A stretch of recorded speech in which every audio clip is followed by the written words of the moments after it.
Mother Holle.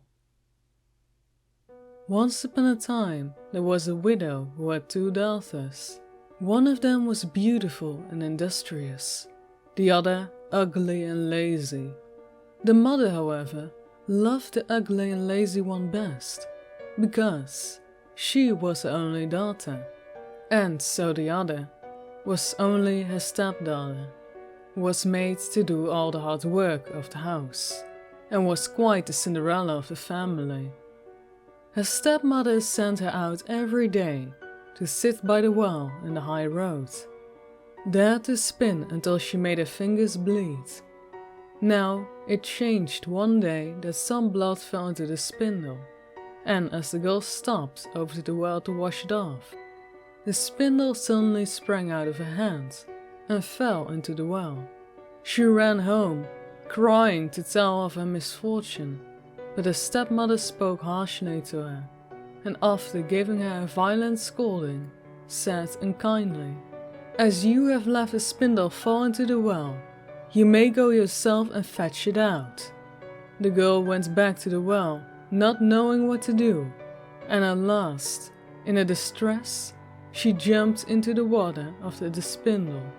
She remembered nothing more until she awoke and found herself in a beautiful meadow, full of sunshine and with countless flowers blooming in every direction. She walked over the meadow, and presently she came upon a baker's oven full of bread, and the loaves cried out to her, take us out, or alas, we shall be burnt to a cinder. We were baked through long ago." So she took the bread shovel and drew them all out. She went on a little further until she came to a tree filled with apples. shake me, I pray," cried the tree. "My apples, one and all, are ripe." So she shook the tree, and the apples came falling down upon her like rain. But she continued shaking until there was not a single apple left upon it. Then she carefully gathered the apples together in a heap and walked once again.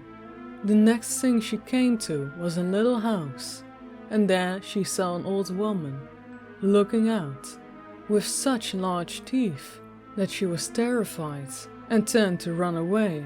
But the old woman called after her, "What are you afraid of, dear child? Stay with me. If you do the work for my house properly for me, I will make you very happy. You must be very careful, however, to make my bed in the right way, for I wish you always to shake it thoroughly, so that the feathers fly about. Then they say, down there in the world, that it is snowing, for I am Mother Holle." The old woman spoke so kindly that the girl summoned up courage and agreed to enter into her service. She took care to do everything according to the old woman's bidding, and every time she made her bed, she shook it with all her might, so that the feathers flew about like so many snowflakes. The old woman was as good as her word. She never spoke angrily to her, and gave her roast and boiled meat every day.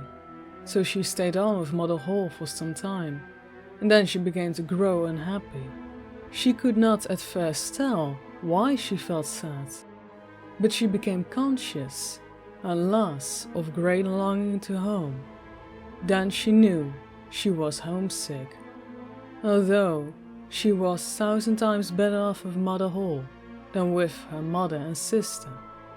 After waiting a while, she went to Mother Holle and said, "I am so homesick. I cannot stay with you any longer, for although I am happy here, I must return to my own people."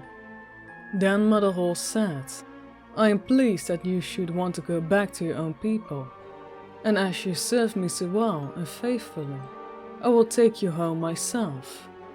Thereupon, she led the girl by her hands up the broad gateway. The gate was opened, and as the girl passed through, a shower of gold fell upon her, and the gold clung to her, so that she was covered with it from head to foot. "That is your reward for the industry," said Mother Holle, and as she spoke, she handed her the spindle which she had dropped into the well. The gate was then closed, and the girl found herself back in the old world, close to her mother's house. As she entered the courtyard, the cock who had perched on the well called out, "Cock-a-doodle-doo! Your golden daughter's come back to you!" Then she went unto her mother and sister, and as she was so richly covered with gold, they gave her a warm welcome. She related to them all that had happened, and when the mother heard how she come by the great riches, she thought she should like her ugly lazy daughter to go and try her fortune. So she made her sister go and sit by the well to spin, and the girl pricked her finger and thrust her hand into a thorn bush, so that she might rub some blood onto the spindle. Then she threw it into the well and jumped in herself. Like her sister, she awoke in a beautiful meadow, and walked over it till she came to the oven. Take us out, or alas, we shall burn to a cinder who were baked through long ago," cried the loaves as before, but the lazy girl answered, "Do you think I'm going to dirty my hands for you?" and walked on. Presently she came to the apple tree. shake me, I pray, my apples, one and all are ripe," it cried, but she only answered, "A nice thing to ask me to do. One of the apples may fall on my head," and passed on. At last she came to Mother Holle's house, and she had heard all about the large thief from her sister. She was not afraid of them, and engaged herself without delay to the old woman. The first day she was very obedient and industrious, and exerted herself to please Mother Holle, for she thought of the gold she should get in return.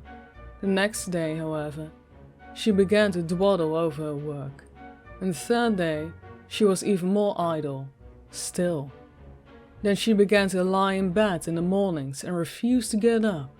Worse still, she neglected to make the old woman's bed properly, and forgot to shake it, so the feathers may fly about. So Mother Holle very soon got tired of her, and told her she might go. The lazy girl was delighted at this, and thought of herself, "The gold will soon be mine." Mother Holle let her, as she had led her sister through the broad gateway, but as she was passing through, instead of getting a shower of gold, a great bucket of pitch came pouring over her. "That is in return of your services," said the old woman, and she shut the gate. So the lazy girl had to go home, covered with pitch, and the cock on the well called out as she saw her, "Cock-a-doodle-doo! Your dirty daughter's come back to you!" But try what she would, she could never get a pitch off her, and it stuck to her as long as she lived.